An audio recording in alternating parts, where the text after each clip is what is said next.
بسم اللہ الرحمن الرحیم۔ السلام علیکم، میں شجیع اللہ فراست۔ آپ دیکھ رہے ہیں نیشنل اور انٹرنیشنل نیوز پر مشتمل 4 ٹی وی کا خصوصی خبرنامہ دنیا بھر سے، یعنی خبریں آپ کی نظر سے۔ سب سے پہلے ہیڈ لائنز۔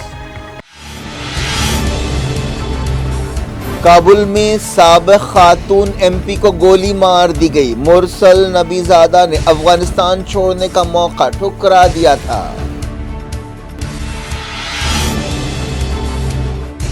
برطانیہ نے کیا یوکرین کو مزید ٹینکس بھیجنے کا اعلان۔ رشیا نے کہا جلا کر خاک کر دیں گے۔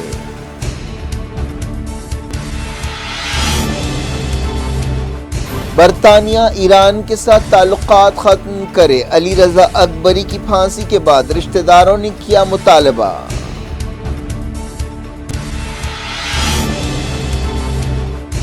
ایرانی جیل میں امریکی شہری نے بھوک ہڑتال شروع کر دی۔ کہا بائیڈن رہائی کی کوششیں کریں۔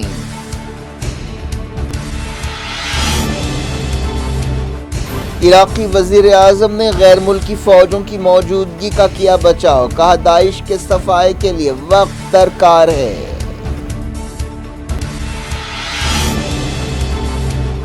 ججوں کو مقرر کرنے والے ادارے میں حکومت کا نمائندہ ہونا چاہیے۔ وزیر قانون کرن رجیجو نے لکھا چیف جسٹس چندرچوڑ کو خط۔ وزیر قانون کے خط پر اپوزیشن نے کی تنقید۔ کیجریوال نے کہا انتہائی خطرناک بات ہے۔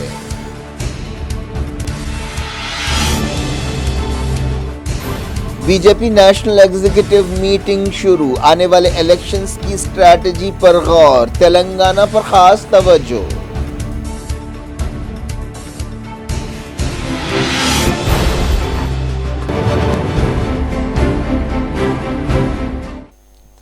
ہیڈ لائنز آپ نے دیکھی، اب خبروں کی تفصیل کی طرف آپ کو لیے چلتے ہیں۔ افغانستان کے دارالحکومت کابل میں ایک سابق خاتون رکن پارلیمنٹ اور ان کے باڈی گارڈ کو گولی مار کر ہلاک کر دیا گیا ہے۔ 32 سالہ مرسل نبی زادہ ان چنندہ خاتون ارکان پارلیمنٹ میں شامل تھیں جو اگست 2021 میں طالبان کے قبضے کے بعد بھی کابل میں رہنے کا فیصلہ کیا تھا۔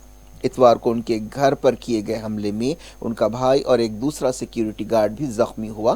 افغان سیاستدانوں نے مرسل نبی زادہ کو خراج عقیدت پیش کرتے ہوئے کہا کہ وہ افغانستان کے کاز کی ایک بے خوف چیمپئن تھیں جنہوں نے ملک چھوڑنے کا موقع بھی ٹھکرا دیا تھا۔ جب سے طالبان کی حکومت بنی ہے، زندگی کے تمام شعبوں میں عورتوں کو ہٹایا جا رہا ہے۔ کابل پولیس چیف کے ترجمان خالد زردار نے بتایا کہ حفاظتی دستوں نے اس واقعے کی سنجیدہ تحقیقات شروع کر دی ہے۔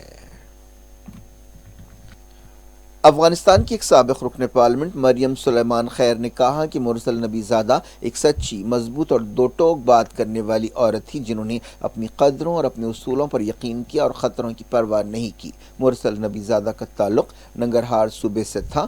وہ 2018 میں کابل سے پارلیمنٹ کی رکن چنی گئی تھیں۔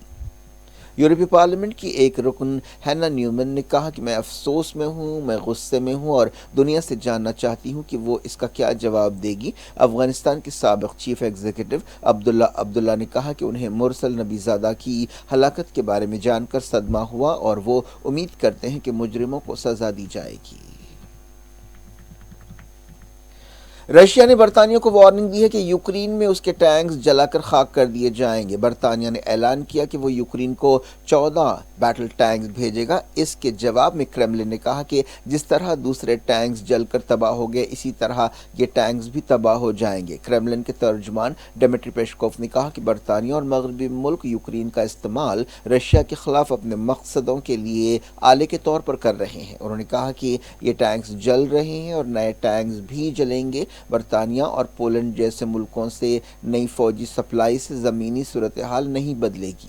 برطانیہ نے ہفتے کے دن 14 نئے بیٹل ٹینکس بھیجنے کا اعلان کیا تھا۔ رشیا اور بیلاروس کی ہوائی فوجوں نے جنگی مشقیں کی۔ بیلاروس رشیا کا اتحادی ہے۔